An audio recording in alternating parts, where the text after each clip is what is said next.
Oh, God, that hurt. Oh, I think that was supposed to be a fart. I taste it.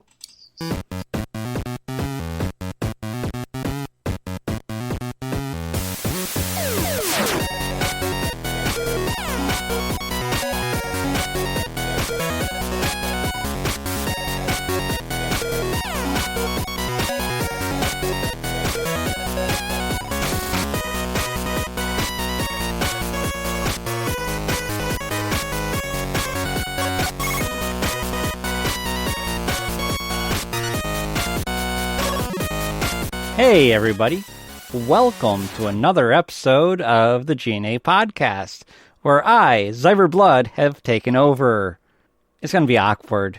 We shall all now die. It's going to be like a little penis. It's going to be like a little penis and a big vagina awkward. We are joined... Oh, it's like throwing a hot dog down a hallway. Absolutely. We are joined here tonight. You hear him. We actually have Cecil on the show. And he is letting me host, so that's why you get this awkwardness. How are you, Cecil? Yeah, I'm feeling great there, man. I'm feeling great. How are you feeling there, man? I'm doing good. I hear you passed the class. That's why you can join us tonight. Oh, yeah, totally passed. That's why I'm here. Yep, totally passed. All right. And Damok, we are joined by him. He will piss between your legs if you give him the opportunity. How are you, Damok? I'm good, and I always ask first, damn it. Like, hey, yo, are you taking a piss? Can I pee between those legs? That's why I said if given the opportunity. Yeah, given the opportunity, I will ask. And it's an interesting story. If you're a girl, you get to sit down, and I get to pee looking. If you're a dude, you just get really awkwardly close and pee straight down, and I get up behind you and pee. Yeah, or if you're Derek, puking into a toilet bowl, piss between his legs while he's puking.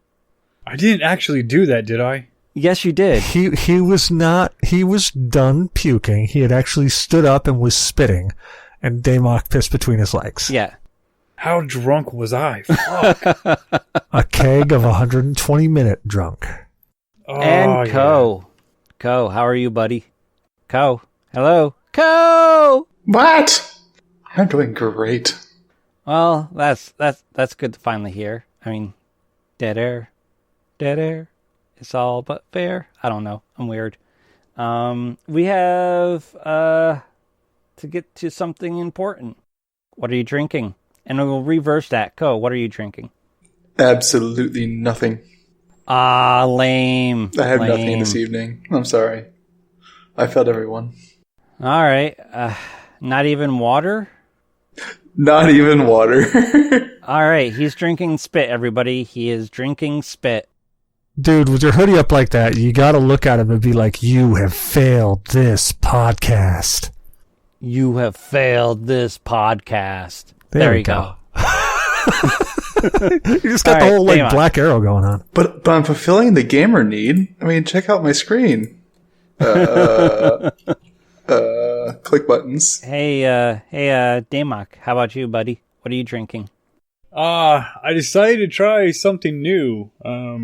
So I've been drinking Pepsi's new product, Bubbly. It's sparkling water. Okay.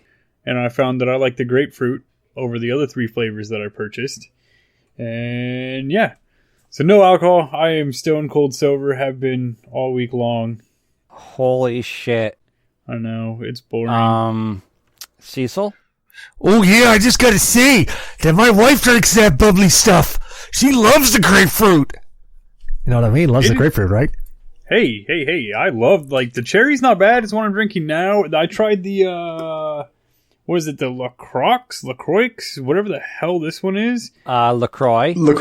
Yeah, LaCroix. Why is it? Okay, whatever. But it's got an X in it. But LaCroix, I don't like it as much. I actually do prefer Pepsi's Bubbly for the flavor-wise, but I can see where it's all where people were complaining, it's all millennial, because little tab says, hey-o, and I'm like, whoa. All right, Cecil, are you going to save us? That would be a big old negatory, good buddy, because we're started a little bit later than I was hoping, so I can't really drink anything because I've got to go pick up my daughter. So I am drinking this beautiful vintage of clear, crisp, refreshing, slightly chilled water, and it's fantastic. And the attack on that? It's really mild and smooth, really not offensive, almost non-existent. So would you say it goes good with anything? I would say it goes good with almost everything. Dying of thirst, being slightly dehydrated. So any mixer recommendations with that?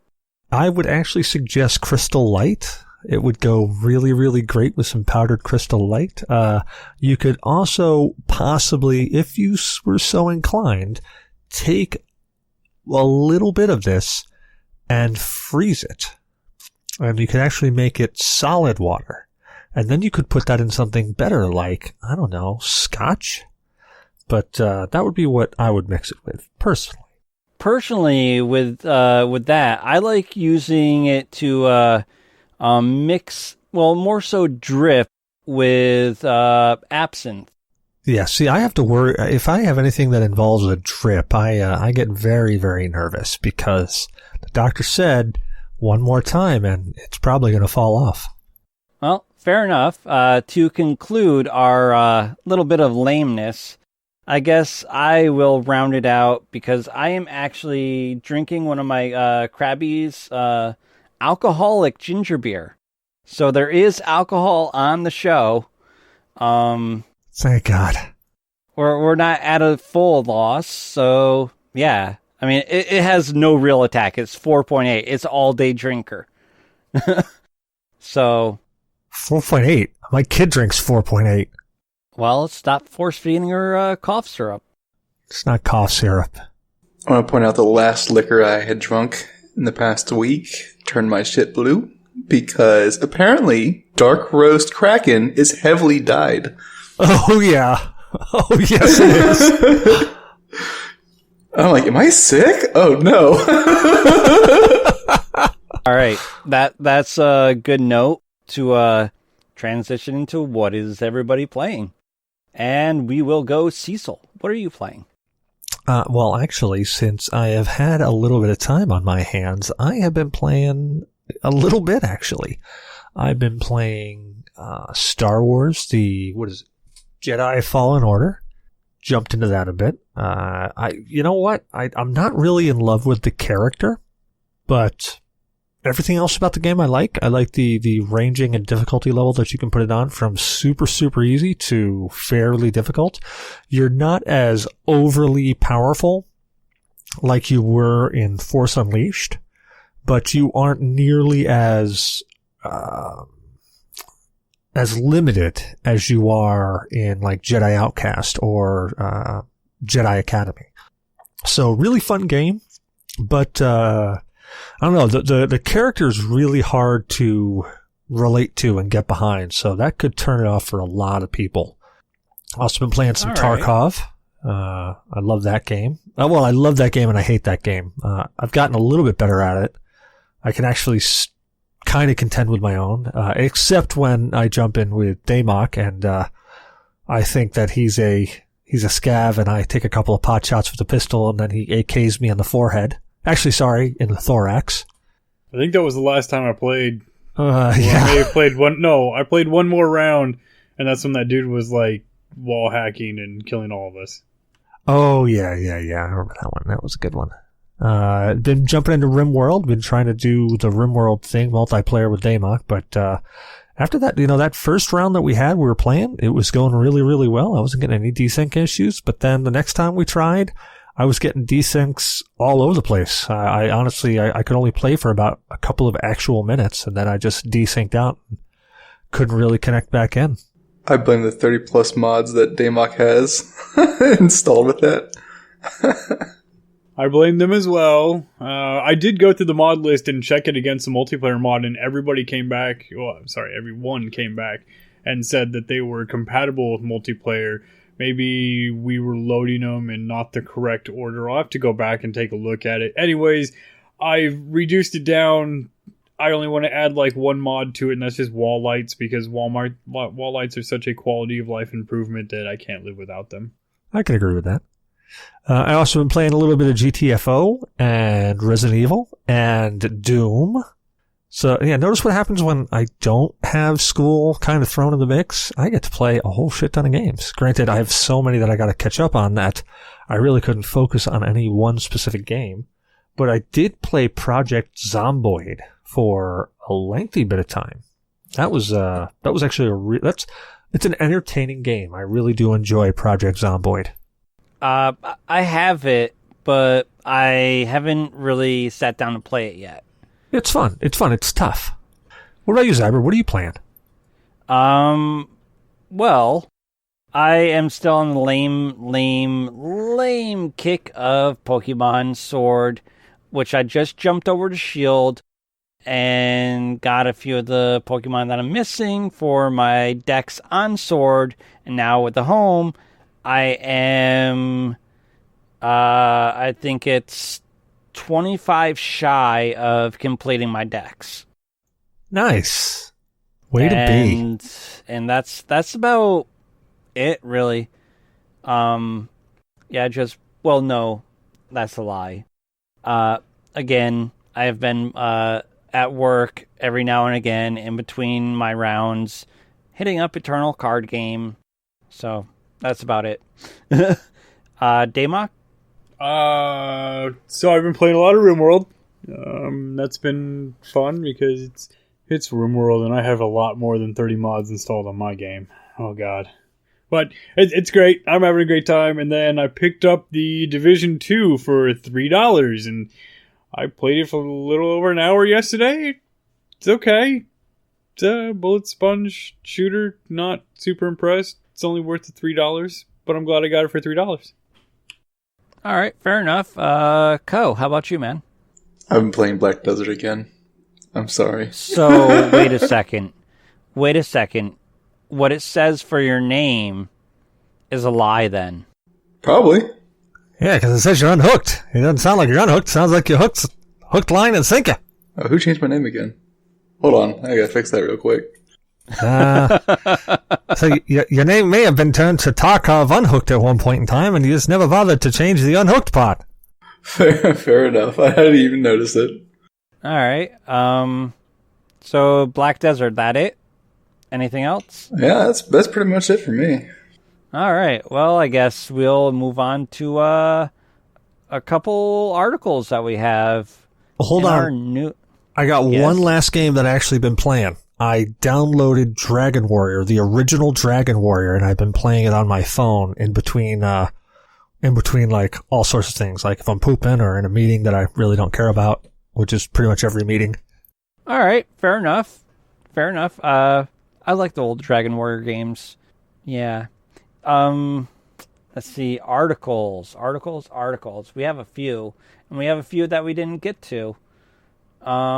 Which I am going to start us off with one that I shared.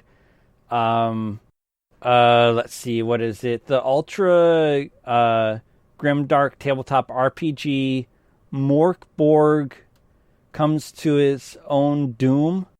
It looked like a rather interesting kickstart kind of tabletop. I didn't dive too much into everything, but it's like an alien role player, mystical, like medieval-ish. Basically, I would probably say it's on the lines of Warhammer. Okay.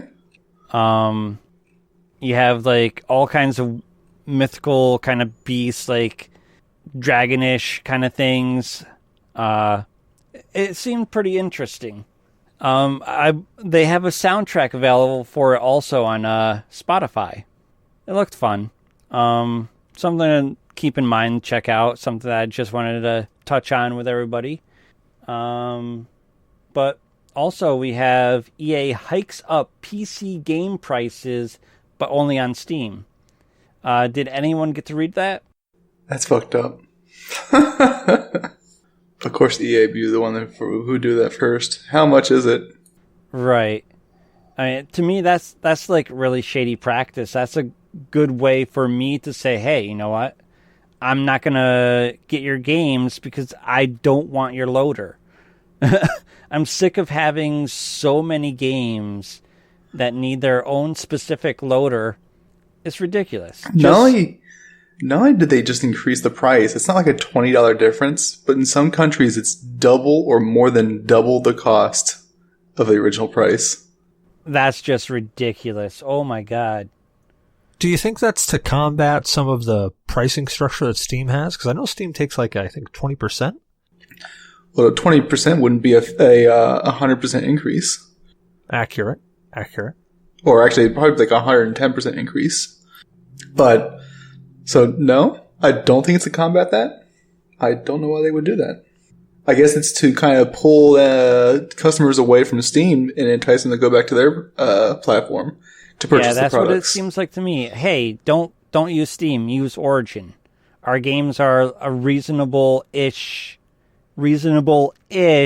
price on our platform. I just think it's shady business. Well, shady or not, I don't buy EA games, so it doesn't hurt me in the slightest. Well, I'm guilty of buying their Star Wars games, so there is that. Oh, that's unfortunate. I'm guilty of playing their Star Wars games. Yeah, so am I. What platform do you own The Force Unleashed on? Currently, I own it on PS4. My brother actually picked it up for me for Christmas. I just didn't actually get it until about 2-3 weeks ago. Okay. And it plays okay. It's fun. As I said, I like where the story's going. It falls in between episode 3 and episode 4. So it's not, it's not new. It doesn't tie in. Well, maybe it does. I haven't gotten to the end of it, but I don't think it ties into any of the new movies. But it falls in between episode 3 and episode 4. All right, that's interesting. I'm still on the fence about trying it. I kind of want to, but I kind of don't at the same time. It's fun. It's genuinely fun. It's, come on. I mean, if any one of us sitting here can honestly say when we were growing up and saw Star Wars for the first time that we didn't want to be that Jedi walking around with a lightsaber in our hands. I mean, if you can honestly say, no, when I saw Star Wars, I didn't want to do that. All right, well, teach their own. I think you're lying, but teach their own. But this game kind of scratches that itch.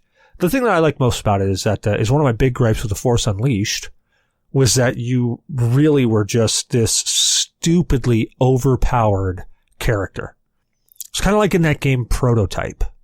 You were stupidly overpowered in Prototype, and the game was fun, but after about like 5 minutes, it's just, it's like, yes, send in waves of 1,000 enemies at me. I don't care. I'll friggin' wreck you. Right. Well, Prototype was just a smash it to bits kind of game anyways. Power up, smash it to bits. Yeah, it was, but it had a little bit of story there, and the story was interesting, but I didn't really feel like I earned the story. I feel like I was just kind of walking through. Prototype, to me, it could have been just as entertaining if it was a walking simulator, because the combat, I didn't feel like I was challenged. I had that thing cranked up to the hardest difficulty level, and I just never felt like it was an actual challenge, so I never really felt like I accomplished anything. Well, yeah, Prototype, the second one, too, I felt they tried to change a lot of things, and it kind of ruined the game. I was going to go back to the topic regarding the price increases, and I'm going to say the reason that they did that is to match it with U.S. prices. So if I look on the currency exchange rate for rubles, 800 rubles is $12.50. So 1,700 would be $25, give or take, and that's for the entire Mass Effect collection. So I think that's what they're just doing. Well, that seems logical. I don't knock them for that. All right. Well, obviously I didn't read the article, but from the way that the first bit sounded, it sounds like sketch, dude. Yeah, the tagline does kind of seem a bit sketch, and I think that's why they kind of click. You know, it kind of could be kind of clickbait too. Just like, oh, read this article because EA is being such a scum. The article is very clickbait. Mm-hmm. Yeah, then you read it and you're like, oh, they're not that scum. I mean, they're scum, but they're not that scum. Well, you just created a great segue into BioWare article that you shared of them redesigning Anthem. That game is dead. Fuck it. Let it die. You know, it is dead, and I'll say the same thing I said when the game first came out, and I even said when the game first came out that it was going to die, and I really hoped it didn't. And I kept saying the same thing. I said I really said I hope I'm wrong and that the game is very successful, but my experience with it was just really poor. The game has so much potential, though. The flying in it, I loved the combat and the flying around and the feel of being in those suits. That was fun. I genuinely enjoyed that. Just my big problem was it was a buggy mess. And that's the thing that turned me off of it, is that it was buggier than a Bethesda game. And that is saying something. So what the article outlines is that players criticize the lack of content in the game. And if that's the case, redesigning the game isn't going to add new content. It's just going to redesign the core elements that are in the game to begin with, from what they're stating. So you don't fix any of the issues that players have in the game currently. You're just going to potentially add bugs and essentially have the same re-release launch issues. They actually fixed a lot of the bugs, especially the ones that I saw. So while I didn't play the game, I did complain a lot to people that did play the game of like, hey, look, did they fix this? Did they fix that? Like, one of my biggest things was I love to explore. And one of the first things I found exploring in the game is that I found multiple places where I just fell through the world. Like, I'd walk up to a rock and I'd just kind of like do a little bunny hop onto the rock, and I'd get to the edge of where the rock meets the ground, and all of a sudden, bloop, I'd fall through the world, and I'd just fall forever. I'd have to turn off the game and turn it back on to get back in. And they fixed a lot of those bugs and stuff like that. And I know that, and from reading the article, there is just a lot of complaint about end game activities. Like it's lacking severely on end game activities. But the thing that I read in the article that I'm pleased about is that they don't plan to change the combat so much, or the flying elements to it, which is one of the things that I enjoyed. So it's just retool the other aesthetics and gameplay so that it actually flows better? So the impression that I got was that they were going to be revamping the loot table so that it doesn't take hundreds of hours to level out one javelin, so that you could attain that level a little bit faster and not, it's the same thing that I always talk about, like in games like Anthem, Destiny, those massively multiplayer games like that, where, they're loot shooters, where they stick the carrot out in front of you and you're chasing that carrot. You get the next piece of loot and you're like, oh, I want to get the next piece of loot. Oh, I want to get the next piece of loot. They keep that carrot out there. Just Anthem, I guess, didn't realize that you're supposed to use a stick and not a telephone pole to hold the carrot on, because they really put that thing far out there. Well, thank God you don't play Black Desert Online, because if you think Anthem's progression system is bad, Black Desert takes it to a whole new level. I tried playing Black Desert, and I was like, okay, this is too slow, and I'm getting my ass wrecked. Yeah, I'm done.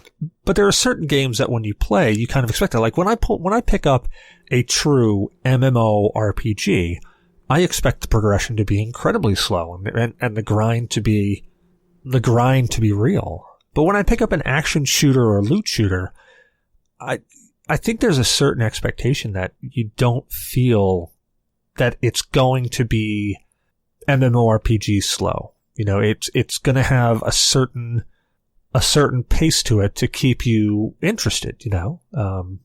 Like I don't know, I'm trying to think of another one.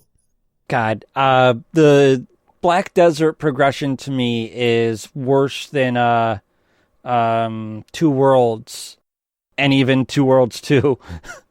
Well, see, I haven't and played those games. Those games were wicked slow progression. Yeah, I haven't played Black Desert yet, and I'm actually afraid to, because if it's anywhere near as fun as Co makes it out to be, I know I'll fall into that pit, and I will come out weighing 900 pounds, defaulted on my loans, and possibly without a wife. That's as pay to win as I make it out to be, not as fun. I know, and that's what I'm saying. That's why I'd be without the wife and defaulted on my loans. Yeah.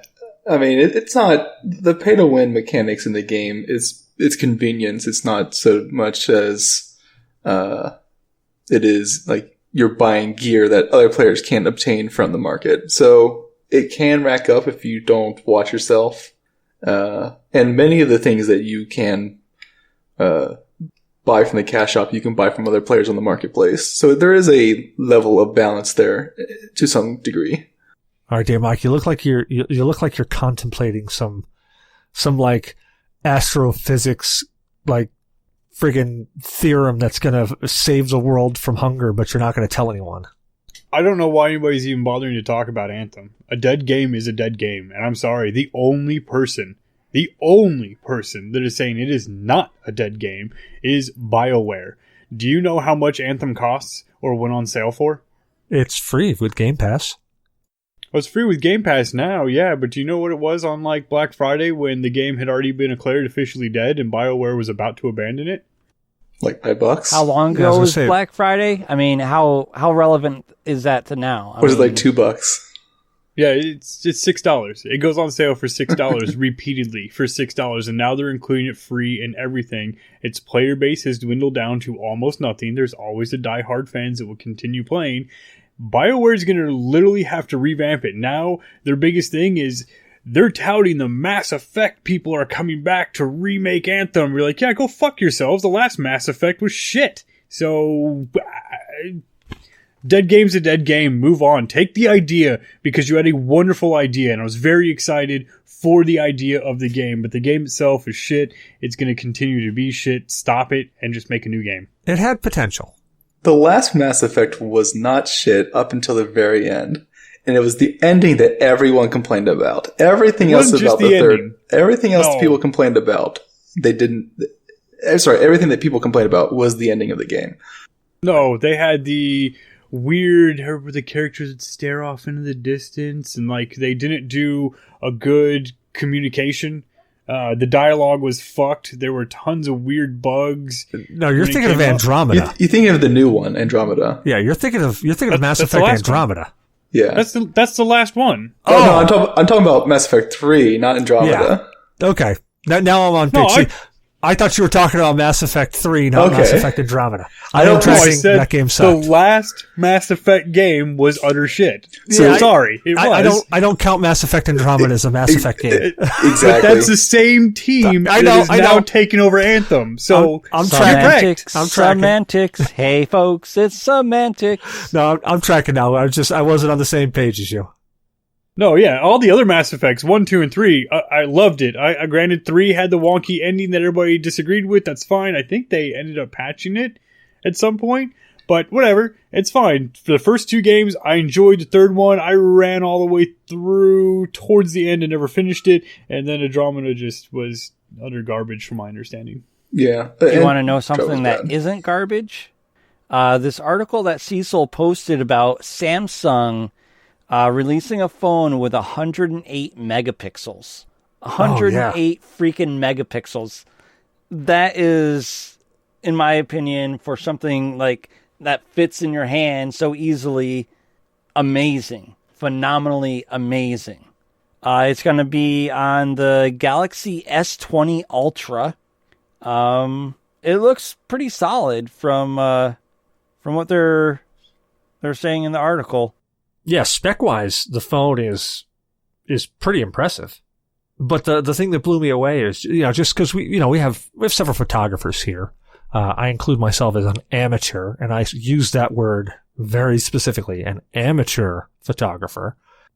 And even looking at that, actually, Damok, you and I had a conversation about people using phones over cameras. Yes. Yeah, we had a show regarding that. Yeah, and the different software techniques that phones are using to make them comparable and in some ways superior to cameras. And I was still arguing that DSLRs and stuff like that are really still quite valid. But after seeing this type of technology at the thrown in phones, you couple that with like the Google software, and I mean, holy shit! Like the quality of pictures that you're going to be able to take with phones is astronomical.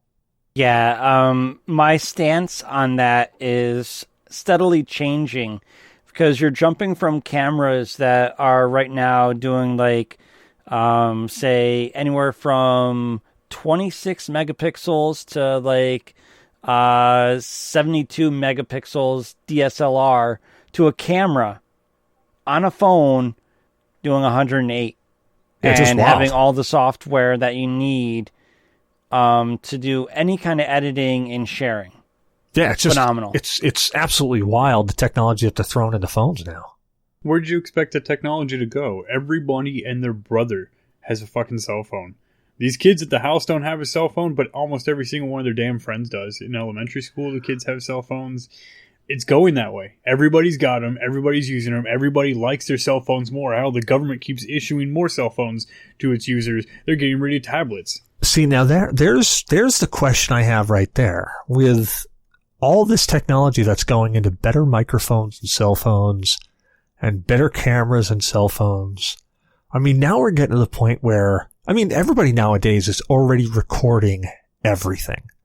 Like, people are doing YouTube videos. I mean, you can't walk down the street without seeing somebody taking a picture of something or recording something. I mean, with this quality that you're putting on cell phones now, people can take video and you're going to be able to blow up shit behind them and get high resolution video of shit that's behind people that, I mean, you could just be sitting there walking along and now you're being extracted from video and your every move can be really traced. Like, if you go on vacation to a touristy spot, holy shit.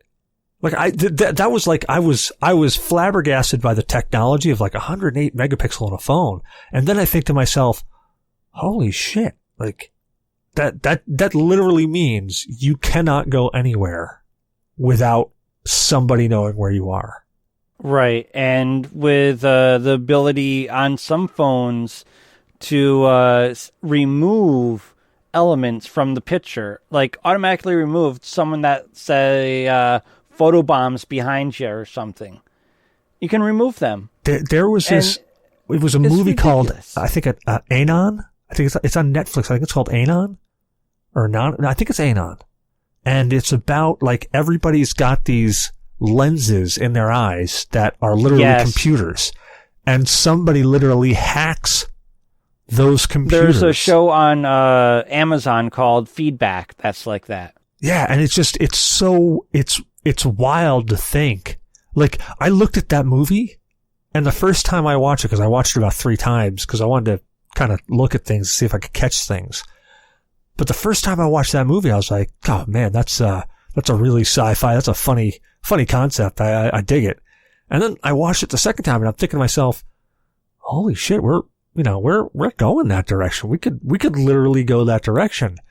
And then, like, the third time I forget what I was doing. But then I saw this, and I was thinking to myself, holy crap, this is that next step. And then the article I posted about the Google Glass being available to consumers, or to enterprise. That's where I'm just like, holy crap, we're literally going down that route.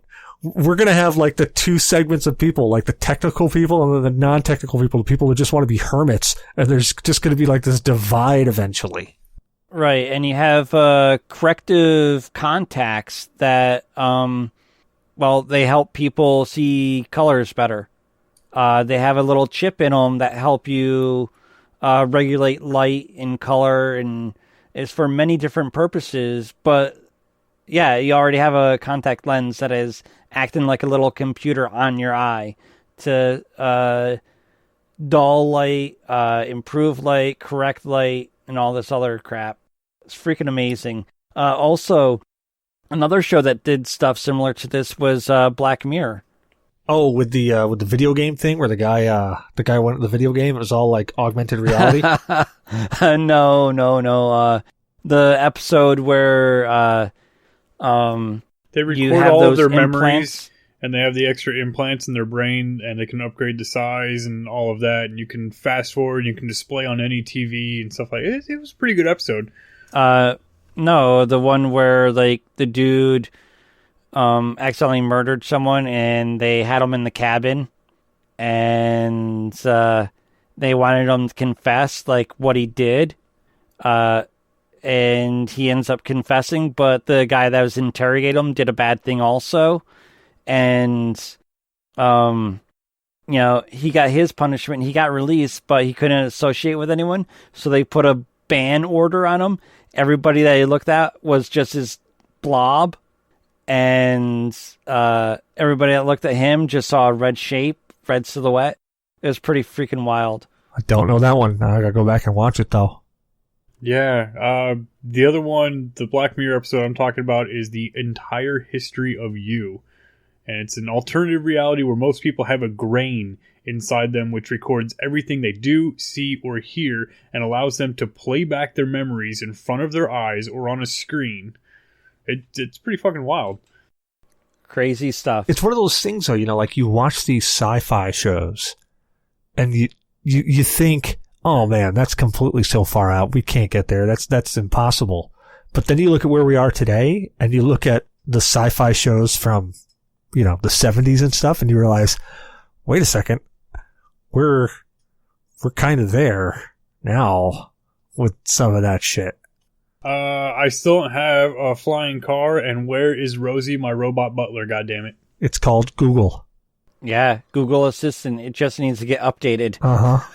There's no cooking, there's no cleaning, there's no dick sucking. Like, the fuck, man. Hold it's on. Not there yet. There absolutely is. All you have to do is ask it to Grubhub you something to your house, and it'll get to your house. Now, I don't know about the whole escort thing, but I'm pretty sure there's a plugin.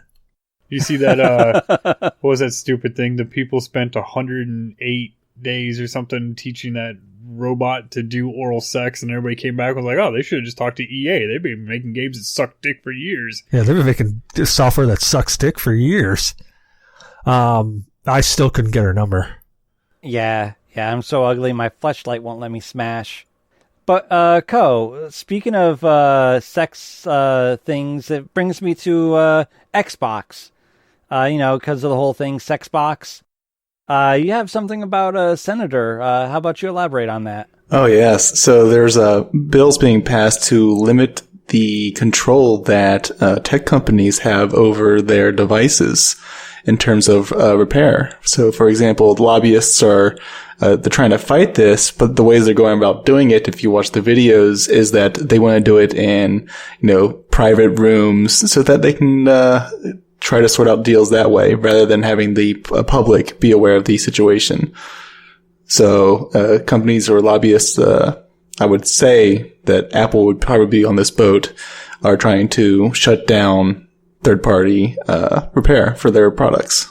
Yeah, I was about to say that because, we had that conversation a week or two ago about proprietary plugins. Yeah, so what a lot of the charging cables, sorry. Yeah, one of the tech YouTubers that I look at is Louis Rossmann, and he goes over, how easy it is to actually do repairs on these things, how it doesn't cost thousands of dollars to do the replacements, and how data recovery for the products that Apple says can't be done can easily be done at an affordable cost. And so he's a advocate in favor of having third-party vendors repair these devices.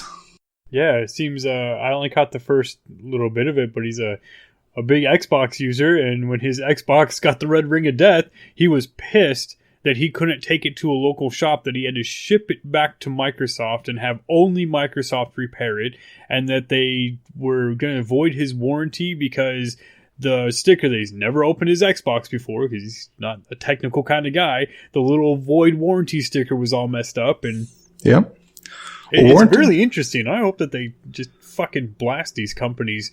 Mm-hmm. But now Apple has opened up. They're not happy about opening up, but they do have the certified Apple technician shit and all of that. You're shaking your head no, but we covered bullshit, that. That's a sham. That is absolute bullshit, though. I say that today and to the day I die. That's a sham. I should not have to go through Apple to say, hey, you know, I need your certificate to fix something I own. Yeah, I mean, that whole process is a sham. And in fact, there's many people or individuals, again, who do the third-party repairs who say, you don't need this. Like the training and information that they provide is completely useless stuff. Is it a step in the right direction? Yes. But they're still also fighting in the background against allowing for people to do third-party repairs. So it's a front, and I don't believe it. I don't think that they're fighting it as much anymore. It is a step in the right direction. Is it the full thing of what we want? No, absolutely not. We're not quite there yet. It is the right step in the right direction.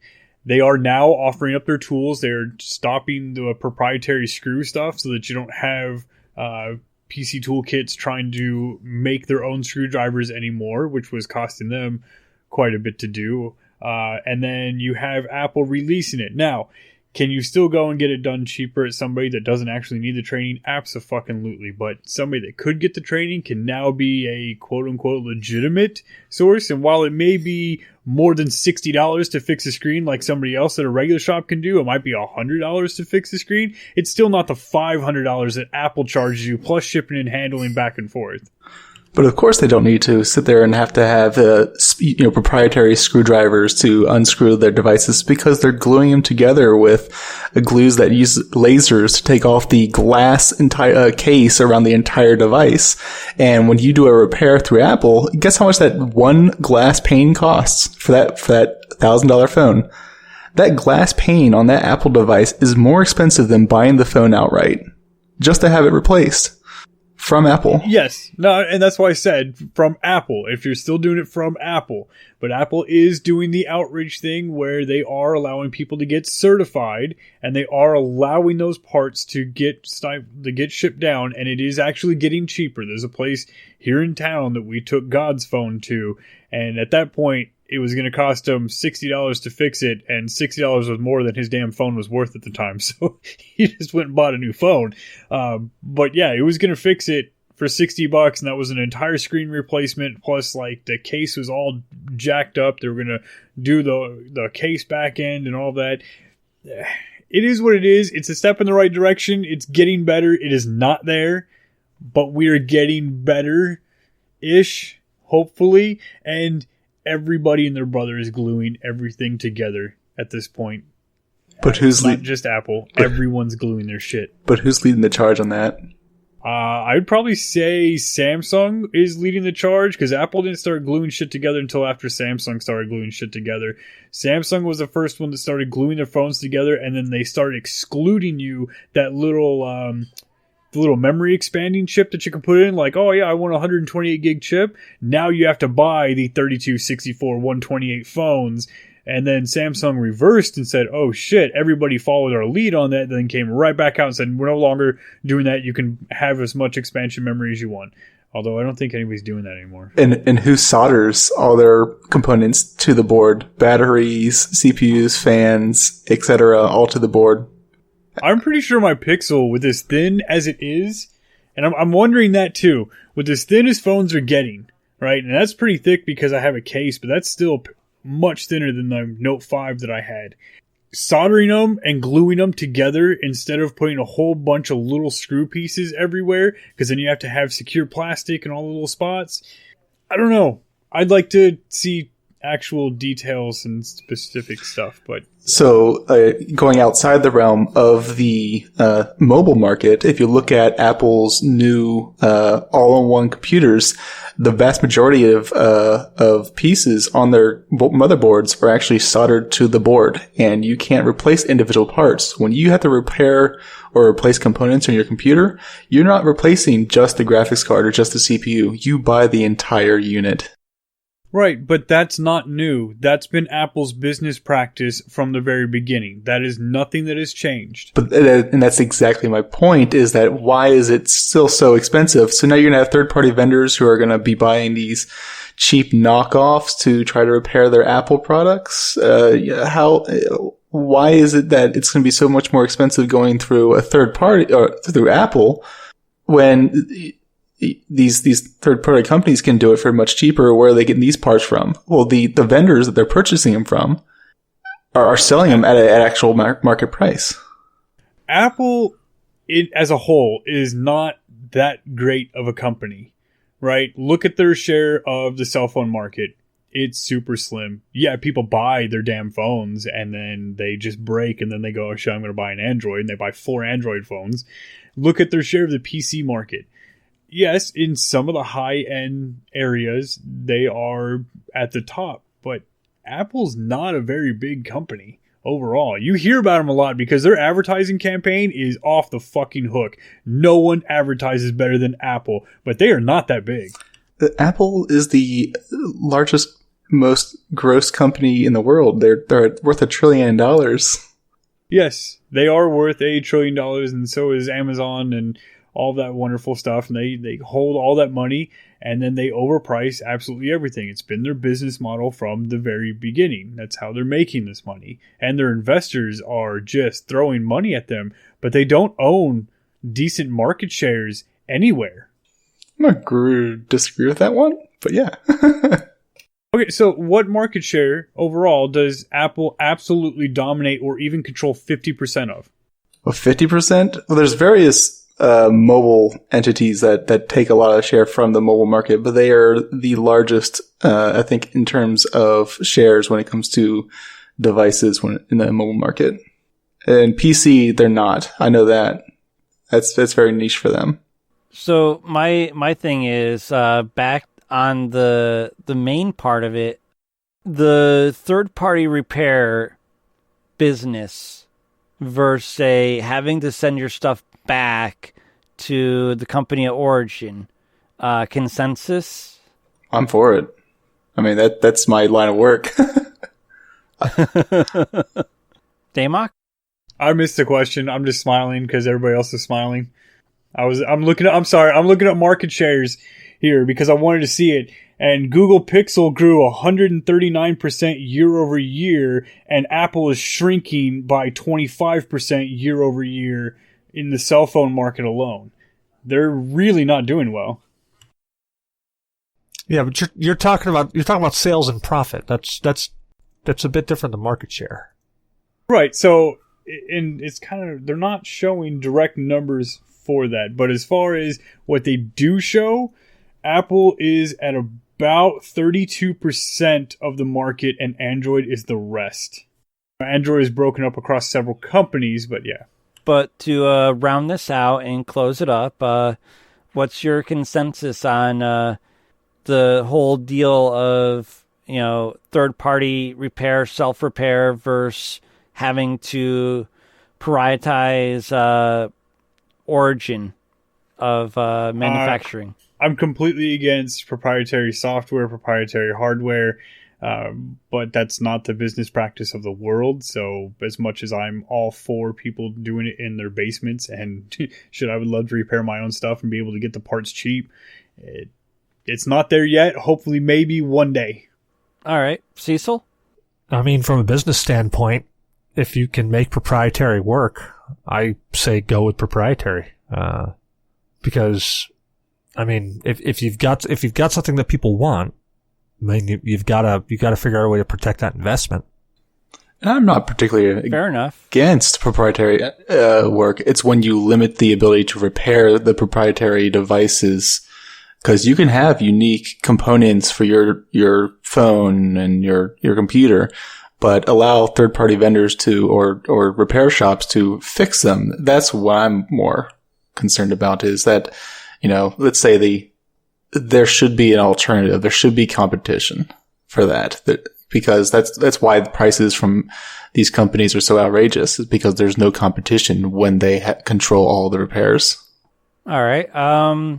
We have another article that we're going to go into before we round out the show, and that's the article that Senor Cecil shared about Netflix. Are you able to elaborate, Cecil? Oh, yeah. Yeah. So I don't know if any of you watched, we were talking about Black Mirror earlier, but there's a episode of Black Mirror called, I think it's Black Mirror Brackish.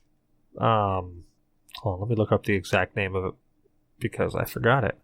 That's the interactive episode, right? Yeah. So they had an interactive episode of Black Mirror, and in it, a software designer was actually creating a choose your own adventure style game, and the actual show that you're watching is actually designed like a choose your own adventure. If you ever played the Minecraft story that was on Netflix as well, very, very similar kind of setup. You know, you get to a certain spot, you have to choose left or right or up or down or kill your dad or don't kill your dad. And depending on how you play it out is how the actual show works out.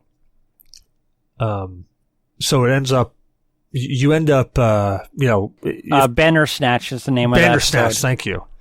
So you end up having to play, you end up having to watch it multiple times to kind of get piecemeal the story together. Several times the first time I ran through, I think I got my guy killed multiple times. But anyways, that's kind of sidetracking. The article was about a suit that was brought against Netflix by Chooseco, or I think it's Chooseco.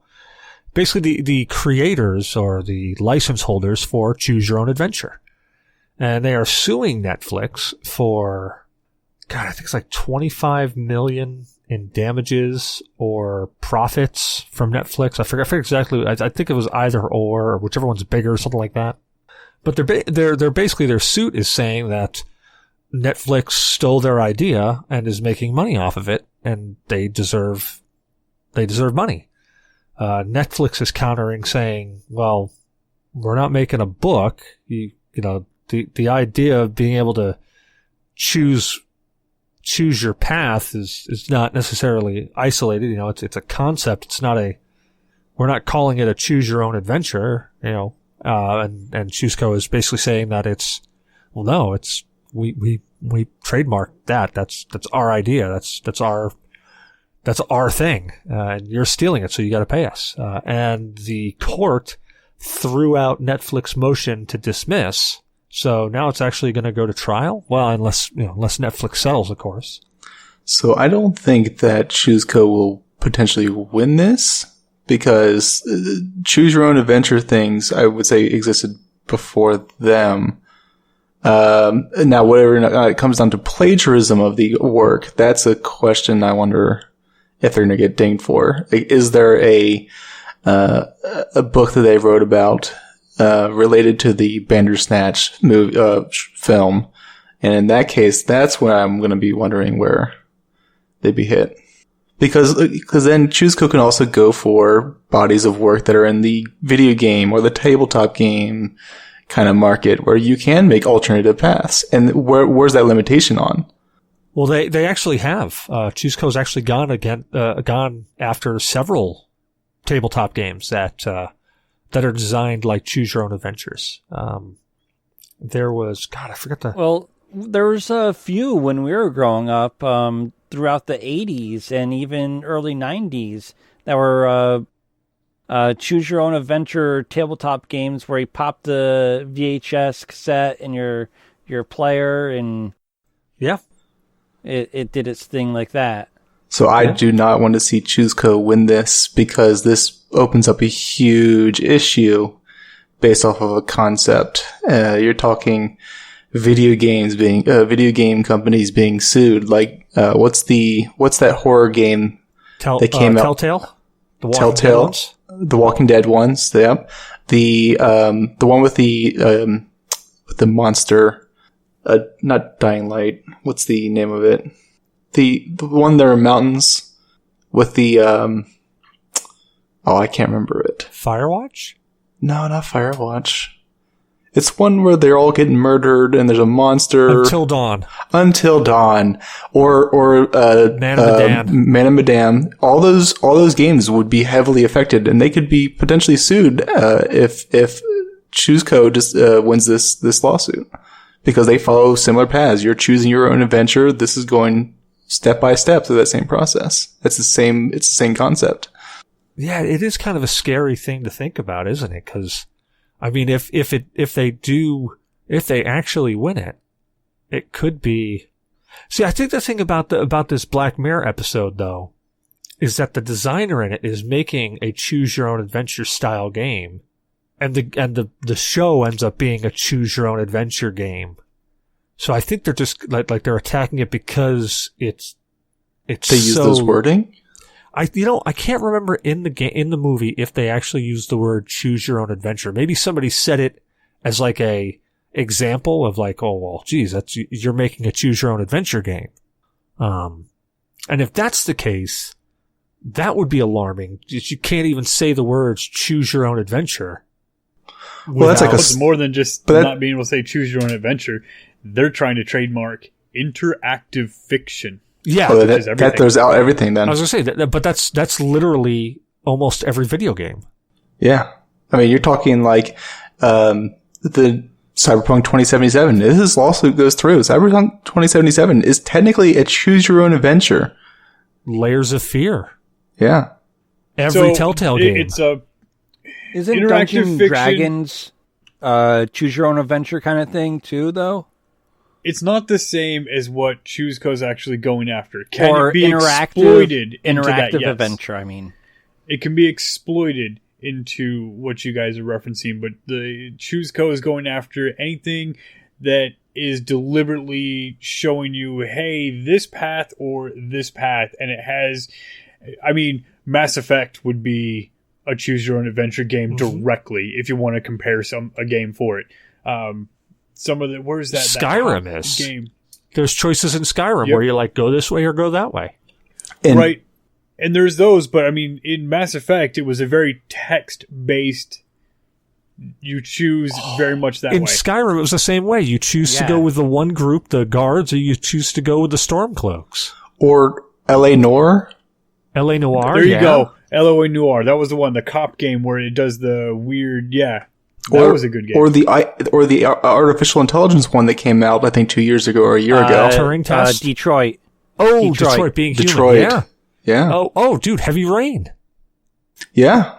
Yeah, ChooseCo is already going after people on itch.io and really going after anything deemed interactive fiction, even though it's not choose your own adventure. Every last one of those, like, Kente interactive stories. And that's what I'm talking about, is what is the limitation on these lawsuits? Because it could affect a wide gamut of video game titles. Because, like I said, we're going to use Cyberpunk 2077 when it comes out, you're going to have choices. You're going to have text options in that game. There's no two ways around it. That's, I think, how they're going to be designing that game's questing system. And your adventure will be unique to each individual player. How long before a piece of work is considered public domain? Ooh, that's depends on how long it's been since they refreshed it. Yeah, their trademarks. If they keep renewing their trademarks like Disney, you can't use anything Disney for the rest of fucking Disney's existence. Because if they keep releasing books, then it's still technically held under their trademark. No, it's 70 years. Yeah, they're fine then. Yeah, so they would have 70 years before that idea. But then they got to fight. Then they got to fight the battle of saying that their original trademarked idea, how it would apply, because I'm pretty sure ChooseCo's original trademark was specifically to books. Then why haven't they gone after Goosebumps? Did Goosebumps have Choose Your Own Adventure? Yep. Oh God, I don't even remember that. They had Choose Your Own Adventure. They didn't have a lot of them. There were Choose Your Own Adventure style stories.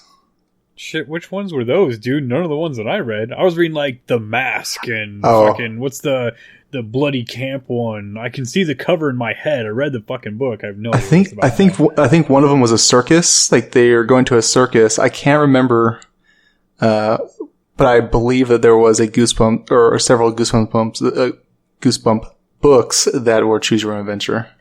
But yeah, you know what? I got to go with you on this. I don't think I want them to win, because if they did, that really is going to, I mean, that really does open the floodgates.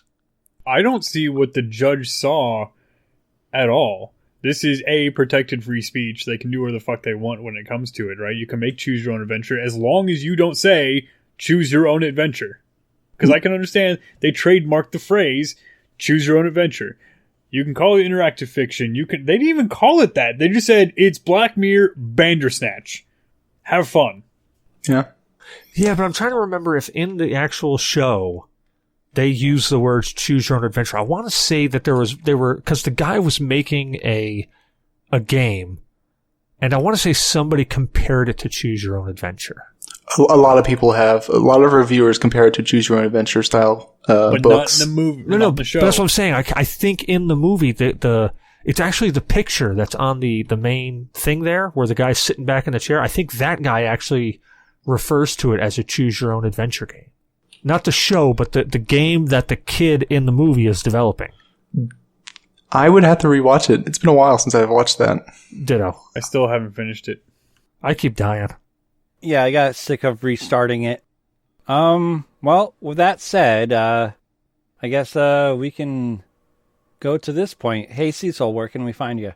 You can't, because shortly I'm going to be falling back into the dark pit. You can call it a void of schoolwork, so you will not hear from me again. In fact, my sanity and or life will be in question every step of the way. Otherwise, you can find me at Cecil vs. Games on Twitter, Cecil Xavier everywhere else, Facebook, Ustream, Mixer, Twitch, Discord. I'm everywhere. You can just find me there. And Damok, where can we find you? I exclusively troll the Discord. You can always find me in the Discord channel talking shit, doing dumb things. And Co? People can find me on the G.N.A podcast Discord or go to Twitch TV/CS Experiment. All right, that sounds good. Myself, Zyberblood. Pretty much anywhere you can find Zyberblood, which is Twitter, Facebook, Instagram, the G.N.A Discord. I'd like to say thank you for joining me, gentlemen, for a interesting show. We'll leave with that. And to all you out there, we hope you enjoyed the show tonight. Don't forget to rate, review, and subscribe on iTunes. Reviews on iTunes help people find the show. Or on Google Play Podcasts or whatever. Same thing there. Your input helps people find us. So, yeah. If you would like to listen to us, assuming you're hearing this on a friend's phone or, Android assistant device, you can find us on Google Play Music, Podcast Addict, Stitcher, Player FM, Spreaker, MyTune, Your Listen. We are also available on Spotify and iHeartRadio. Yeah.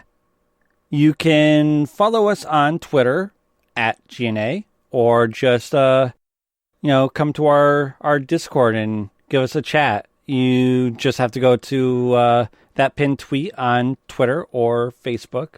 It's located in both spots. You could also find us on an occasional stream, which, we're halfway through this month, so Game Show Night will be starting up again soon, which is, we're using Mixer for Game Show Night. That's at G.N.A Podcast on Mixer, as well as our occasional streams on Twitch. What else am I forgetting? I think Cecil posted it up there, didn't he? Nope. Oh, what was I doing? I fell asleep. I thought you posted the closing notes. I'm trying to wing it here. Oh, shit, no, man. I think I deleted all those, man. I haven't been on the show for forever, so I nuked them all out. Well, anyways, if you'd like games, we are partnered with Humble Bundle. Hey, Co, how about you tell us about Humble Bundle? Humble Bundle is a game purchasing service that we G.N.A are partnered with.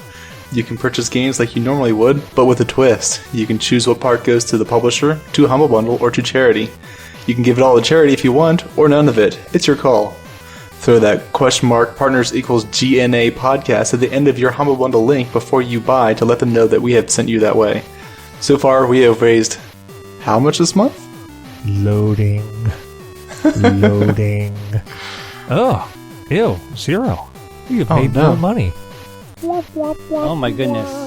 halfway through the month and 0. How we Must gonna? be tight pockets. We gotta step it up. Anyways, yeah, I blame myself for that a little bit because I really haven't been touching the Humble Bundles lately. But yeah, we got to do better. We got to up our game. Cecil, a little help here? Nah, you're doing fine. Just keep going, man. You're doing great. Let's see, what am I forgetting? I'd like to thank our good friend Shadow Fox, Morgan BS Photography, for making our logo. I'm literally drawing a blank here for you can check him out at morganbs.com. I'm not sure if he refreshed it or not. I haven't checked in a while. You can email us also. Damok, you don't have to scream it. It's all good. I don't want you to get yelled at or killed. Your email? G.N.A and your DNA.1? What? G.N.A podcast at GNA.1. You can also find us at our website at Happy birthday, God! We'll record it on your birthday, but you won't get this for another week, so whatever, fuck you, happy birthday, let's get drunk this weekend, or next weekend, whatever fucking weekend you hear this, .com, or GNApodcast.com. That works for me. Thank you guys for this rickety close. I apologize.